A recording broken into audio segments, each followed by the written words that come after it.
Bismillahirrahmanirrahim, me emrin e Allahut, mëshiruesit, mëshirëplotit. Të nderuar vëllezër dhe motra, besimtar dhe besimtare. Vazhdojmë me këshillën e radhës në kuadër të ciklit të njohim pejgamberin ton Muhammedin alayhi salatu wassalam. Në këtë video këshill do të ndjekim pejgamberin ton alayhi salatu wassalam se si komunikonte dhe si fliste ai. Padyshim është një aspekt shumë i rëndësishëm që duhet ta kemi parasysh edhe ne si besimtar dhe si ndjekës të rrugës së pejgamberit alayhi salatu wassalam dhe shembullit të tij. Rasulullahi alayhi salatu wassalam ishte shumë i qartë dhe shumë i kuptueshëm kur ai fliste diçka. Shokët e pejgamberit alayhi salatu wassalam transmetojnë dhe thonë se kur fliste pejgamberi i Zotit Muhamedi alayhi salatu wassalam kishte mundësi ndëgjuesi që t'i numëroj fjalët e tij. Kjo do të thotë se ai fliste rrjedhshëm, qartë dhe ishte shumë i kuptueshëm. Pastaj pejgamberi alayhi salatu wassalam kur fliste me njerëzit ishte shumë i matur dhe nuk ishte asnjëherë i bezdisshëm apo i lodhshëm. Pejgamberi i Zotit gjithmonë e gjente kohën e duhur, momentin e duhur dhe formën e duhur për të folur me të tjerët.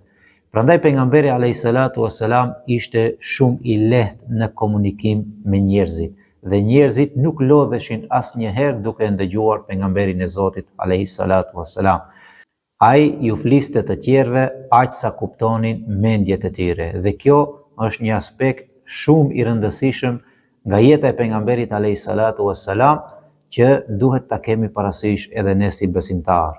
Pejgamberi alayhi salatu wassalam gjithmonë e gjente momentin e duhur për t'i thënë këshillat e duhur, fjalët e duhura dhe nuk i lodhte ndëgjuesit më tepër se sa që kishte nevojë dhe nuk ju thonte fjalë të tjera më tepër se sa që kishin nevojë ata. Një pikë tjetër shumë e rëndësishme që ka të bëjë me komunikimin dhe që ne mund ta marrim si model nga pejgamberi alayhi salatu wassalam është se i dërguari i Zotit gjithmonë kishte parasysh natyrën e ndëgjuesve, natyrën e njerëzve me të cilët ai bisedonte. Prandaj pejgamberi alayhi salatu wassalam e shikonte se me kënd bisedon, çfarë profili është, çfarë natyre ka ai njeri dhe ashtu e përshtatte edhe bisedën. Për shembull, kur pejgamberi alayhi salatu wassalam ka biseduar me Ebu Bekrin, me Omerin radiallahu anhum dhe me shumë shokë të tjerë, biseda e pejgamberit alayhi salatu wassalam ishte e nivelit të tyre. Dhe kur bisedonte për shembull me Aishën radiallahu anha, me bashkëshorten e vet, edhe biseda ishte, domethënë, e nivelit tjetër që i përshtatej bisedës me bashkëshorten e vet. Një moment tjetër interesant, një pikë tjetër shumë e rëndësishme, është se pejgamberi alayhi salatu wassalam kur bisedonte me të tjerët, kishte shumë kujdes të mos i lëndoj ata, të mos i prek ndjenjat e tyre. Prandaj pejgamberi alayhi salatu wassalam mendohej mirë çfarë flet dhe kujt i flet. Prandaj asnjëherë në jetëshkrimin e pejgamberit alayhi salatu wassalam nuk do të gjeni që i dërguari i Zotit e ka lënduar dikëndi me ndonjë fjalë. Pejgamberi alayhi salatu wassalam ishte shumë i kujdesshëm që mos t'i lëndoj të tjerët, mos t'i ofendoj të tjerët, edhe kur jepte këshilla, edhe kur i kritikonte ata.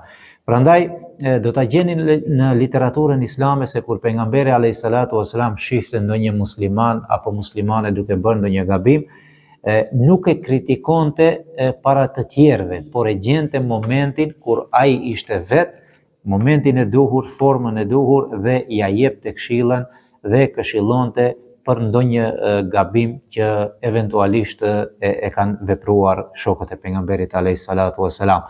Pra ka qenë jashtëzakonisht i kujdesshëm mos i lëndoj ata. Prandaj pejgamberi alayhi salatu wassalam ka thënë el muslimu men salima el muslimuna min lisanihi wa yadihi. Ka thënë muslimani vërtet është ai nga dora dhe gjuha e të cilit janë rahat, janë të qetë muslimanët tjerë.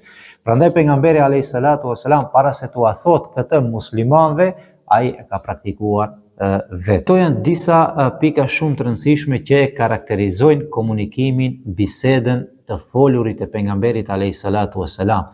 Prandaj ne duhet të ndjekim pejgamberin alayhi salatu wasalam edhe në këtë sferë. Pra si ka folur ai, si ka komunikuar ai, për shkak se vërtet pejgamberi alayhi salatu wasalam ka qenë një komunikues, një mjeshtër i vërtet i komunikimit dhe i bisedës me të tjerët. Andaj pejgamberi alayhi salatu wasalam ka qenë shumë i kuptueshëm kur ka folur me njerëzit, për shkak se u është përmbajtur këtyre pikave të cilat i përmendëm dhe shumë kritere tjera, shumë rregulla tjera të cilat kanë të bëjnë me komunikimin. Padyshim, pejgamberi alayhi salatu wasalam, Muhamedi alayhi salam është shembulli, edukatori më i mirë edhe në këtë sferë për ne të cilët e besojmë atë dhe e ndjekim rrugën e tij.